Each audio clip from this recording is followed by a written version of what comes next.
안녕하십니까. 불교화학개론 6권에서 12권 제227회 서일봉입니다. 우리가 지금 극락왕생발언 시식 및 천도제를 하고 있는 가운데 49제 천도제에 다 해당이 되지요. 가운데 우리가 시식, 관음 시식을 지금 하고 있죠. 가운데 어느 시식에서나 다 공히 우리가 하고 있는 부처님의 가르침이죠.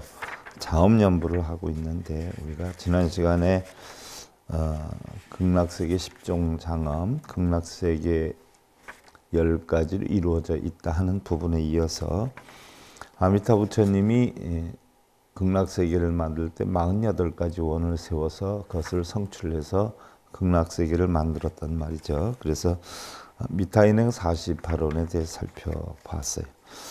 자, 오늘은 모든 불보살님의 10가지 은혜가 있다라고 해서 우리가 제불보살 10종 대흔이다라고 하는데 그 내용에 대해서 한번 살펴보겠습니다. 자, 모든 불보살님에 대해서는 10가지 은혜가 있다라고 했는데요. 그러면 우리가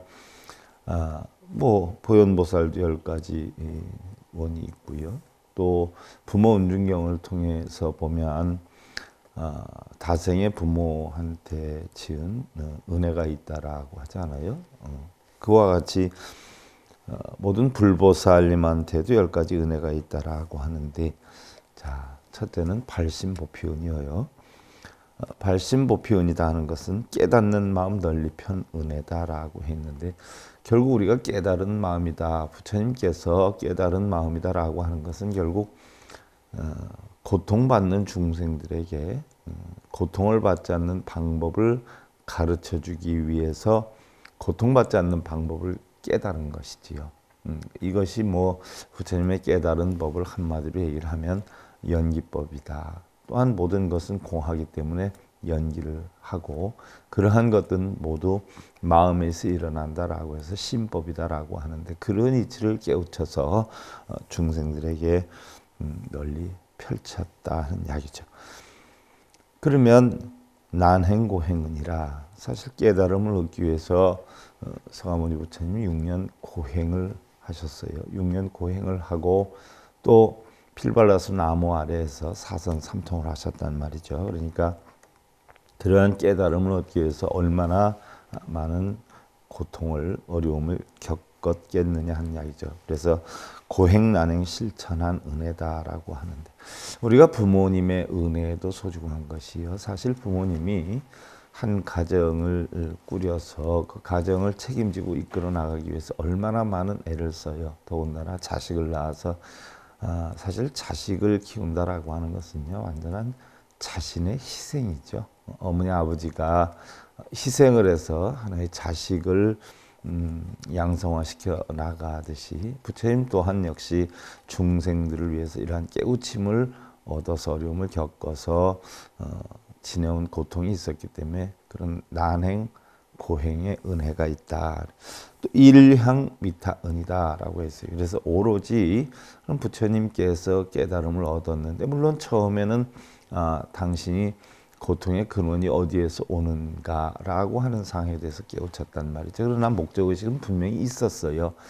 자기 고통 하나를 없애기 위한 깨달음을 얻은 게 아니라 자기가 이러한 고통에서 벗어나는 방법을 배워서 중생들을 위해서 가르침을 펴겠다 하는 목적 서원이 있었다는 이야기죠. 그러다 보니까 예를 들어서 뭐 우리 승려들도 사실 절에서 불법을 편다, 뭐 의식을 한다 하는 사항들이 굉장히 살펴보면 중생을 위해서 해야 되는데 그러지 못한 분들도 또 적지는 않죠. 자신의 어떤 영리나 이득이나 또 심지어 해서는 안 될 얘기일 수도 있지만 먹고 살기 위해서, 절을 운영하기 위해서 하는 목적으로 하는 분들이 많이 있지요. 그러나 그건 분명히 잘못된 것이죠. 오로지 부처님은 중생들을 위해서, 중생들에게 그러한 가르침을 주기 위해서 깨달음을 얻었단 말이죠. 그래서 일향위타은이요, 오로지 중생들을 위해서. 그래서 부처님 법에도 분명히 나와 있지요. 우리가 예를 들어서 머리를 깎았든 안 깎았든, 승복을 입었든 안 입었든, 또 우리가 흔히들 승려들이 좀 무시하게 생각하는 무속인들도 굉장히 살펴보면은요,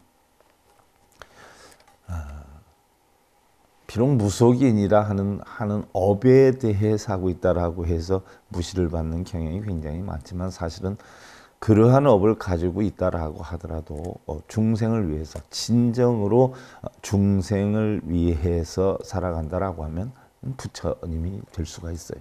그러나 중생을 위한다라고 하는 겉모습, 즉 머리를 깎고 승복을 입었다라고 하면 결국 그 이미지 하나만 해도 중생을 위해 살아간다라고 하는 모습을 비추어 주는 거란 말이죠. 그래 놓고 자기의 이득을 위해 살아간다라고 하면 이건 잘못된 거죠. 그래서 바로 이런 겉모습에 있는 것이 아니라 승려가 됐다라고 하더라도 자신의 이득을 위해서 살아간다라고 하면 이건 잘못된 거죠. 장사꾼에 지나지 않아요. 진정으로 중생을 위해서 살아간다라고 하면 그것이 부처가 될 수 있죠. 또한 부처님이 승속이 따로 있는 게 아니라 마음씀이 일반 뭐 출가를 안 했다라고 하더라도 중생을 위해서 쓴다라고 하면 출가한 승려보다도 더 훌륭하다라고 했고요. 비록 승려다라고 하더라도 중생을 위하는 척하면서 자기의 어떤 실리를 위해서 살아간다라고 하면 이것은 올바른 출가자의 자세가 아니다라고 했죠. 그 다음에 이제 수형육도은이라고 했어요. 수형육도. 수형, 따라간다는 거죠. 중생들의 모습에 따라. 그럼 중생들의 모습에 따라 어디를 따라가느냐? 육도를 따라간다라고 했어요. 뭐 일례를 들어서 우리가 천수경에 육향이라는 것이 있잖아요. 아약, 향축생, 또 아약, 향지옥, 지옥자고갈 있잖아요. 아약, 학양이 아귀자포만. 이게 관세음 보살님의 10가지 서원을 바로 우리 천수경을 읽는 사람도 깨우쳐서 결국 육도를 윤회하는 중생들을 가서 구제하겠다라고 하는 것이 육향의 서원이란 말이죠. 그와 같이 수형육도은이어요. 바로 육도에 있는 중생들을 그 육도에 놔두어서 중생들을 구제하기 위해서 놔두는 수형육도은이다라는 이야기. 우리가 대표적으로 뭐 중생하면은 미타정투 삼부경에서는 뭐 상근기, 중기, 하근기 중생이 있다라고 하지만 우리가 윤회 중생으로 살펴보면 천상, 인간, 수라, 또 축생하기, 지옥, 또는 천상, 수라, 인간, 축생하기, 지옥. 그래서 탐진치에 의해서 바로 우리가 그런 육도를 윤회한다라는 이야기죠. 탐욕이 많으면 악귀가 되고, 성냄이 많으면 지옥에 떨어지고, 또 어리석음이 많으면 축생이 된다라는 이야기고요. 탐욕이 적으면 우리는 바로 천상에 나가고, 또 성냄이 적으면 인간이 되고, 어리석음이 적으면 수라에 난다. 육도를 윤회하는 중생들을 근기에 따라서 구제를 한다라고 하는 것이 수형육도은이죠. 또 수축중생은이라 중생 따라 이끄신 은혜다라고 했어요. 수축중생, 그러니까 중생들의 근기에 따라서 상근기냐 중근기냐 하근기냐에 따라서 중생들에 따라서 중생을 바르게 이끌어 주신 은혜가 있다. 또 대비심중은이라 어떠한 중생이 되었던 바로 제자 대비심이 바탕이 되어서 중생들을 이끌었다는 이야기죠. 또 그 다음이 은승창렬은이라, 은승창렬은이라. 그러면 바로 어리석음을 깨쳐준 은혜인데, 어리석음을 어떻게 깨추어졌냐? 은승이에요.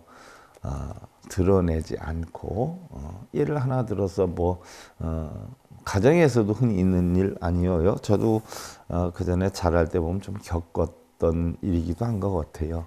제가 잘못을 했을 때 혹시 아버님이 아실까봐 어머님께서 숨겨주시는, 조용히 감추어 주시는 이런 경향이 많이 있죠. 지금도 아마 각 가정마다 그런 경우가 많이 있을 거예요. 이것은 은근히 보호해 주시는 은혜죠. 이 은혜가 바로 은승창렬은이에요. 부처님께서도 대자대비심으로 중생들에게 은근히 이끌어 주신 은혜가 있다. 또 위실시권은이라, 그래서 바로 위실시권은이다라고 하는 것은 방편으로 놔두신 은혜다라는 이야기예요. 부처님이 사실은 우리가 불교에서 실존했던 부처님은 서가모니 부처님뿐이 한 분뿐이 안 계시잖아요. 한 분뿐이 안 계셔요. 그리고 우리가 법신, 모신, 화신이다라고 해서 법신이다는 비로자나 부처님은 부처님의 진리를 의인화한 것이고요. 그 다음에 바로 승보다라고 하는 거, 예를 들어서 법신, 모신, 화신 가운데 보신이다라고 하는 경우는 사실은 그 진리를 깨닫는 수행하는 자체, 그래서 수행을 해서 깨달음을 얻었다, 등령각을 이뤘다라고 하면 보신이 형성되는 것이고요. 그 깨달음 얻은 걸 가지고 바로 중생들을 구제하고 다닌다라고 하면 우리는 바로 부처라라고 표현을 한단 말이죠. 법신, 모신, 화신 가운데 천백억 화신 서가모니 불이다라고 해서 서가모니 불도 하나의 화신이지만 실존 인물이란 말이죠. 그런데 그 외 다른 모든 부처님은요, 아미타 불이라든지 대표적으로 지장보살이라고 하든지 이런 분들은 다 화신에 지나지 않아요. 화신이다라고 하면 법보와 삼신 가운데 우리가 화신도 구체적으로 쪼개보면 두 가지가 있잖아요. 응신이 있고 화신이 있어요. 응신이 있고 화신. 그럼 응신이다라고 하는 것은 중생들의 역량에 따라서 상대적으로 나타나는 그런 형상은 비록 없지만 나타나는 그런 모습. 30이상 80종호라든지 이런 모습으로 형성되고요. 화신이다라고 하는 것은 또 관세음보살은 32가지 응신으로 나타나고 33가지의 역량으로 나타나서 중생을 구제한다라고 하는데, 바로 이런 모습들이 전부 화신이에요. 바꿔서 얘기하면 우리의 생각으로 인해서 만들어지는 불보살을 화신불이라고 하죠. 그래서 대표적인 화신불이 아미타불, 지장보살, 여러분들 알고 있는 보현이나 문수나 관세음이나 지장이나 이게 다 화신에 해당이 되는 거예요. 실존하는 인물이 아니라 중생들 근기에 따라 중생들을 이끌기 하기 위해서 바로 불보살이 만들어진 거죠. 화신으로. 그러니까 그러한 어떤 중생들의 역량에 따라서 실천행이 부족하다라고 하면 보현보살이라고 하는 분이 실천행의 대가니까 그분한테 배워라라고, 지혜가 부족하다라고 하면 바로 문수보살이 지혜 뛰어나니까 문수보살의 가르침을 받아라라고 해서 사실은 만들어 놓은 거예요. 만들어 놓은 불보살을 다 화신이다라고 하죠.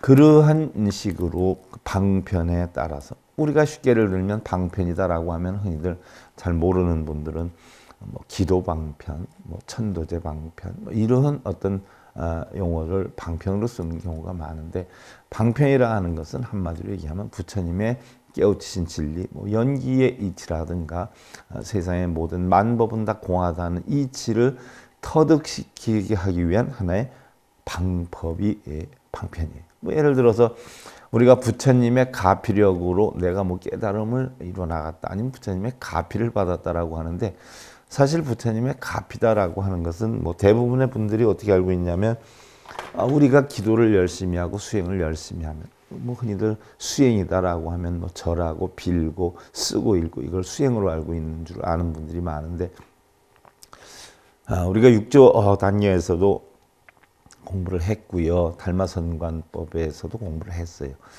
우리 불교 수행이라고 하는 건 딱 두 가지뿐이 없죠.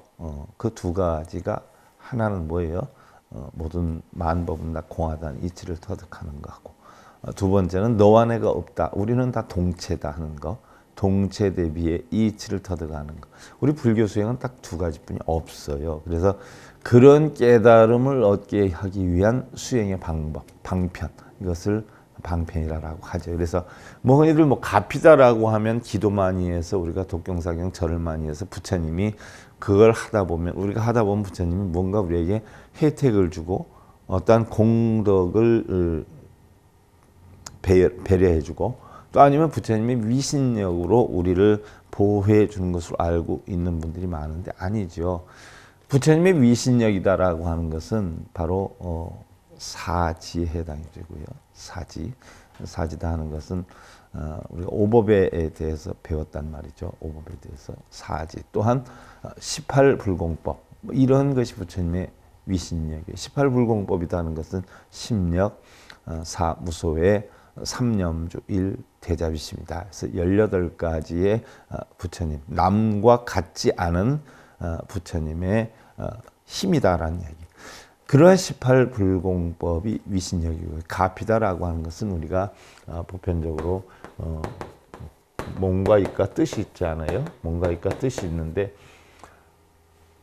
업을 우리가 10가지로 진단 말이죠. 10악업을. 그러면 몸으로 짓는 게 살생, 투도, 사음요, 또 입으로 짓는 게 망어기여, 양설악구요, 뜻으로 짓는 게 탐진치인데, 이러한 10가지 악업을 짓는 사람이 부처님의 진리를 통해서 내가 고쳐나갈 때에 몸으로 짓는 살생투도 사음이나 입으로 짓는 망어, 기어, 양설, 악구나 이런 것들은 내가 고치면 금방 겉으로 드러난단 말이죠. 저 사람 말하는 것이 많이 달라졌어. 저 사람 가축들을 살생하더니 부처님 진리 배우더니 안 하네. 동체 대비의 사상을 공부를 했는가 보네. 그래서 부처님의 진리를 통해서 눈에 보이는 부분을 고친 거. 그래서 겉으로 드러나는 부분이죠. 이것을 우리는 현훈가피다 이렇게 표현을 하고요. 또 마음으로 자기의 마음, 내가 뭔가 마음으로 나와 나의 것이라는 생각을 버리고 세상의 모든 것은 다 공하다는 이치라서 탐진치를 내지 않고 대자비심을 내는 마음을 지니게 되면 이것은 금방은 나타나지 않아요. 조금씩 변해가는 것이죠. 그래서 눈으로 두드러지게 드러나는 그런 행위를 우리는 나타날 현자를 써서 현운가피라라고 하고요. 또 마음으로 쓰는 거는 금방 겉으로 드러나질 않지 않아요. 저 사람이 마음속에 무슨 생각을 하고 있는지 그러지 않아요. 하지만 지내다 보면 조금씩 나타나긴 하겠죠. 그래서 우선 겉으로 드러나지 않는 것은 어두울 명자를 써서 명훈가피다라고 하죠. 그러나 이게 부처님이 해주는 게 아니잖아요. 내가 부처님 진리를 통해서 스스로 고쳐나가는 것이에요. 하지만은 부처님 진리를 통해서 우리가 고쳐나가기 때문에 이것을 가피력이다. 부처님의 가피력이다. 이렇게 표현을 하는 거예요. 부처님이 내가 기도 많이 하고 절에 많이 다닌다고 나한테 소원 성취를 시켜주고 혜택을 부여해주고 이게 부처님의 가피를 주셨다. 이렇게 표현하는 분들이 있는데 그것은 가피와는 달라요. 이러한 가피력도 굉장히 살펴보면 하나의 방편에 해당이 되는 것이죠. 일례를 하나 들어서 우리가 소승불교, 대승불교에서 놓고 볼 때 사성제 8정도 12년법이다라고 하면 그게 부처님 진리의 모든 것이다. 중도에도 모든 것이다라고 했는데 중요한 것은 자기를 깨우치는 것도 중요하지만 깨우친 그 부분에 대해서 남한테 전하는 것도 굉장히 중요하죠. 그래서 자기의 깨우침을 우리는 소승이다라고 표현을 하고 남한테 전달하는 걸 우리는 대승이다 이렇게 표현을 하는데 원래 사성제 8정도 12년법이 초기경전에서부터 율전에서부터 부처님 진리로 해서 대승경전까지 그게 전체적인 맥락을 유지를 한단 말이죠. 그러나 과거에 대승불교 운동이 일어날 때 그것은 자기의 깨우침을 위한 것이 아니냐. 그럼 그러한 깨우침을 남한테 주어야 되지 않겠냐 해서 생겨난 것이 바로 육바라밀 사상이에요. 보시지계 인욕정진 선정반야다. 그래서 부처님 초기 경전은 없었던 것이 대승경전 형성이 되면서 육바라밀 사상이 일어났는데 바로 이런 육바라밀 사상은 바로 뭐예요? 보살의 실천사항이고 보살이 되기 위한 하나의 방편으로 형성이 된 거예요. 그래서 이런 것을 방편이라고 하는 것이지 뭐 기도하고 절하고 재수 오게끔 복 오게끔 빈다, 명복을 빈다, 이거는 방편이라고 할 수가 없는 것이죠. 그래서 위실식 언어는 방편으로 놔두신 은혜고요. 심혈생선은 자 부처님이 그래요, 사실인지 아닌지는 모르지만 뭐 학문상으로 보면 부처님이 100살은 넘게 살 수가 있었는데 80에 돌아가셨다라고 하는데 나머지 삶에 대해서는 중생에게 돌려주고 당신이 돌아가셨다, 이렇게 평가들을 하지 않아요. 뭐 이게 일종의 심혈생선은. 또 바꿔서 얘기하면 우리는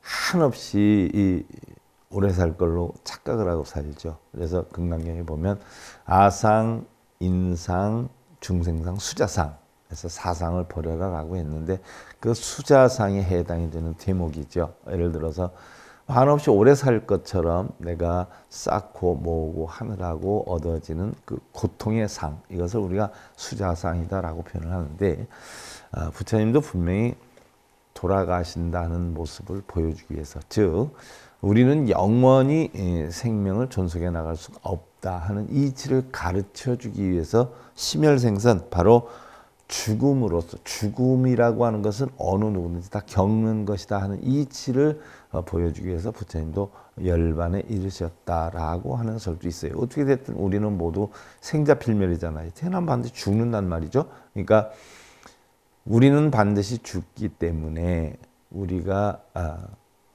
죽는다는 걸 알고 지나치게 정도에 넘치는 욕심을 부려서는 아니 된다라고 하는 가르침을 주는 것이 심혈생선은이다. 그 다음에 비념무진은이라, 한량없는 대자비심으로 늘 생각을 하고, 한량이 없어요. 무진, 끝이 없어요. 뭐 일례를 하나 들어서 여러분들 다른 사람한테는 하기가 힘들어요. 근데 자식들한테는 가능하지 않아요. 어떤 분들은 뭐 자식이 아프면 내가 대신 아팠으면 좋겠어. 자식이 고통을 받으면 내가 대신 받았으면 좋겠어. 뭐 이런 이야기들을 많이 해요. 자식이 설령 부모 말을 안 듣고 한다라고 해도 하루아침에 자식을 버리지 못하는 것은, 남들 같으면 안 보면 그만이에요. 그런데 자식은 또 안 볼 수가 없잖아요. 그러니까 설령 부모님들 마음에 좀 들지 않아서 않는다라고 해도 밉게 보질 않잖아요. 그리고 자식들을 야단을 치는 경우에도 보면 그전하고는 조금 달라진 성향도 있긴 한 건 같아요. 그전에는 애절했는데 요즘은 부모님들이 좀 냉정한 부분도 없지는 않은 것 같은데, 그러다 보니까 자식에 대한 어떤 학대 행위, 뭐 심하면 범죄행위, 그전에는요 요즘보다 사실 부모님들이 회초리가 많았던 것 같아요. 마음의 회초리, 또 실제로 회초리, 또 뭐 가르침을 줄 때에도 훈장 선생님이 따끔하게 회초리를 들었다든가, 뭐 저희 이 학창 시절만 해도 사실은 매가 많았어요. 엄청 많았어요. 그런데 바르게 이끌기 위해서 회초리를 들면 참 좋은데, 예를 들어서 뭐 경각심을 불러일으키기 위해서 적당한 타당한 회초리는 사실은 굉장히 달게 봤죠. 그런데 저희 때도 보면 선생님들이 자기 감정을 못 추려서 발로 차고 주먹으로 막 얼굴 때리고 엎드려 뻗쳐 시켜놓고 뭐 대걸레 자루로 패고, 그것은 가르침을 주기 위한 회초리가 아니라 자기 감정을 표출한 폭력이죠. 폭력. 많았었어요. 엄청 많았어요. 뭐 그전에 뭐 저희들 학창 시절이나 저희들 뭐 군대 생활할 때만 해도 사실은 거의 뭐 얼차려라라고 하는 그런 어떤 변형된 폭력 행위가 적지는 않았죠. 근데 요즘은 양상이 많이 바뀌었어요. 그전에 그렇게 심했던 폭력 행위 가운데에서도 사실은 진실을 엿볼 수 있는 그런 여건이 있었어요. 뭐 제자 사랑, 자식 사랑.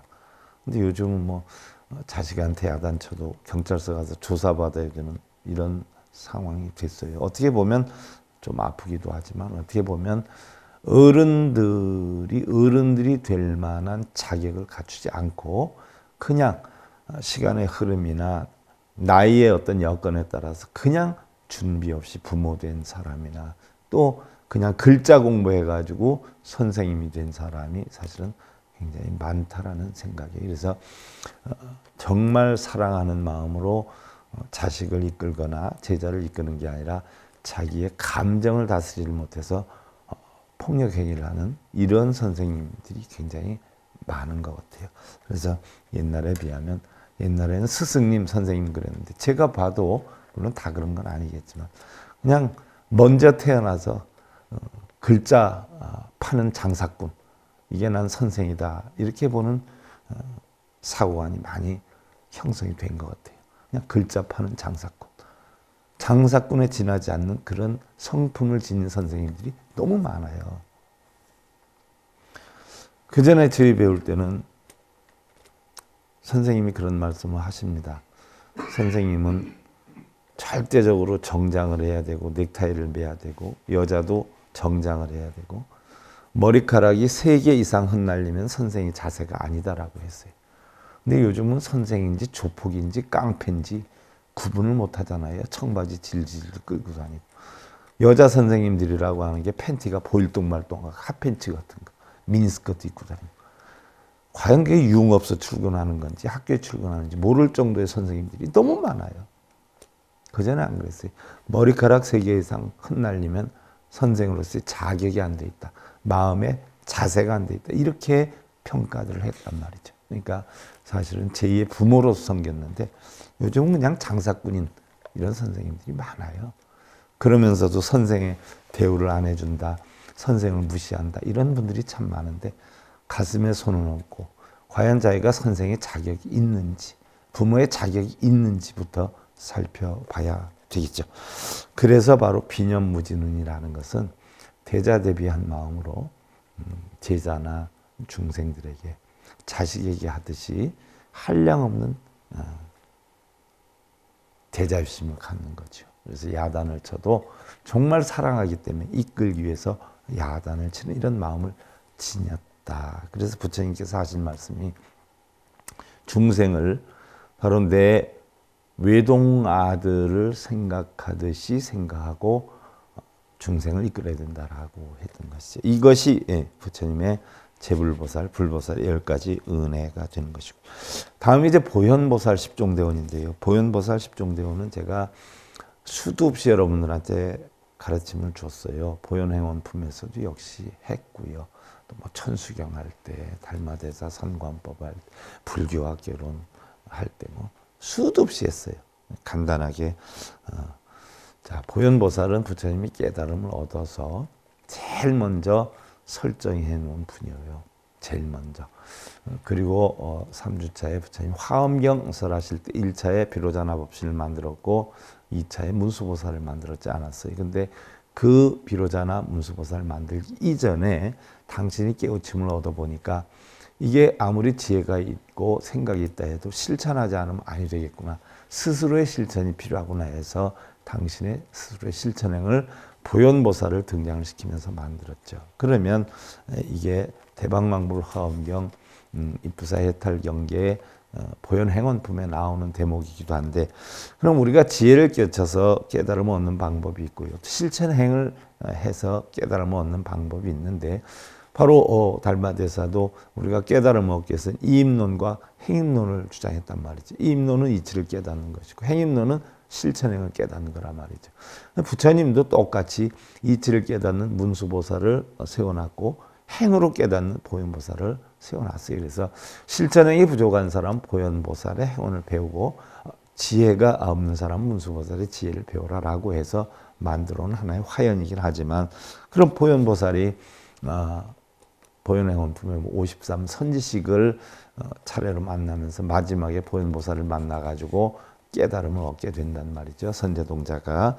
그 보현보살이 그럼 어떻게 깨달음을 얻었는가 살펴보니까 첫째는 예경제불론이에요. 모든 부처님께 예경한다.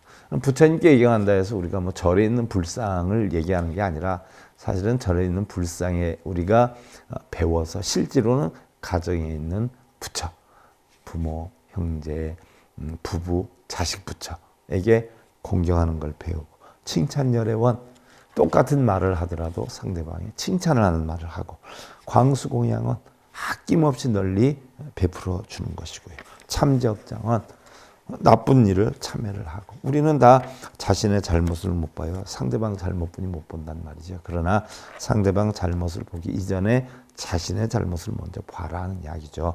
다음에 수의공덕은 공덕 따라 기뻐해라는 이야기예요. 무슨 얘기냐면 남편이나 아내나 자식이나 부모 형제나 바로 그분의 여건 따라, 그분의 좋은 일에 따라 나도 뭐예요? 기뻐하고, 청전법륜은 항상 법문 듣기를 간청하고 했는데, 부처님께 법문 듣는 것도 중요하고 스님들께 법문 듣는 것도 중요하지만 가장 훌륭한 법문은 남편이 하는 말이 다 법문이고 아내가 하는 말이 다 법문이에요. 그것을 뭐 절에 가서 별로 상대해보지도 않은 스님들이 대단한 줄 알고 스님들 말 들으면 굽신굽신 예 스님 예 스님 이러다가 집에 가서 남편이 뭐라 아이고 자기나 잘이야 자기나 이런단 말이. 승은 마음을 깨치는 방법이나 글자를 가르칠 수 있어도 여러분들이 진정 섬기할 부처님은 남편 부처, 아내 부처거든요. 그럼 남편 하는 말에 대해서 너무 좋으네요. 너무 훌륭하신 말씀 하네요. 칭찬하고 들어주고. 또 아내가 얘기를 하면 칭찬하고 들어주고. 자식이 그럼 훌륭해. 엄마 아빠보다 더 훌륭해. 우리 자식이. 들어주는. 그리고 칭찬해주는. 이게 바로 청전법륜원이에요. 뭐 가족뿐만이 아니라 친인척, 사회도 그렇겠죠. 청불주세원. 어른 집에 계시면 아유 빨리 돌아가시지 하는 게 아니라 언제까지고 머물러서 저희 울타리가 되어주셨으면 좋겠다는 마음을 지니는 거죠. 상수불학원. 항상 진리 따라, 인연 따라 법을 배운다는 이야기예요. 세상에 뭐 우리가 들으려고 한다 보면은 뭐 진리 아닌 거 어디가 있겠어요? 다 진리죠. 뭐 악한 사람 보면 저래서는 아니 되겠구나 하는 깨달음을 얻을 수 있고요. 선한 사람 보면 우리도 저렇게 해야 되겠구나 하는 걸 깨달을 수가 있어요. 이게 바로 상수불학원이에요. 그 다음에 항순중생은 항상 내 뜻대로 움직여 나가는 게 아니라 중생들의 뜻대로. 쉽게 예를 들면 남편의 뜻대로, 아내의 뜻대로. 뭐 우리가 보편적으로 보면 여러분들 가정에서 불협화음이 나는 건 뭐예요? 네 뜻대로 따라가는 게 아니라 내가 잘났다, 내 뜻대로, 내가 옳다. 그래서 대부분 문제가 생기잖아요. 그 다음에 복의 회양은 넓고 크게 다 회양한다. 내가 어떤 좋은 여건이 형성이 되면 모두 다 중생에게 회양한다. 모두 다 가정에게 회양한다. 남편이 나가서 돈 벌어서 가정에 갖다 주고, 아내가 시장 가서 반찬 사다 음식하면 가족에게 베풀어 주고, 내 삶을 행복하게 만들기 위해서는 주변 삶을 행복하게 만들어야 내 삶이 행복해진다는 이치를 알아야 된다는 얘기죠. 남편이 행복해지면 나도 행복해지죠.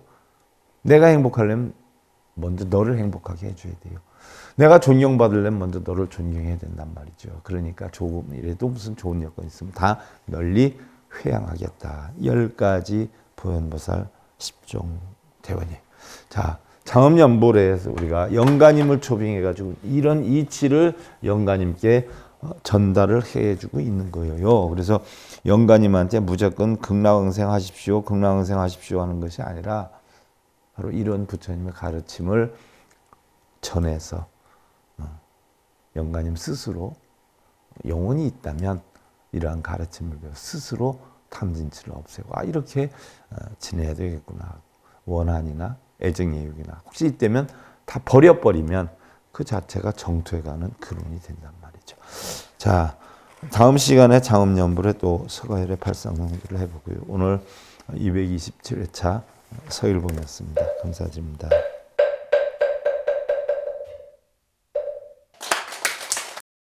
행복으로 가는 징검다리에 서길봉 스님이 여러분들을 초대합니다. SIB 불교교육대학에서는 더 듣다, 생활 속의 천수경, 달마대사 성관법, 현대생활 불교 법요지, 불교학 개론, 성찰스님 백일 법문 등을 비롯한 다른 불법, 다른 진리. 서길봉 스님의 SIB 불교교육대학.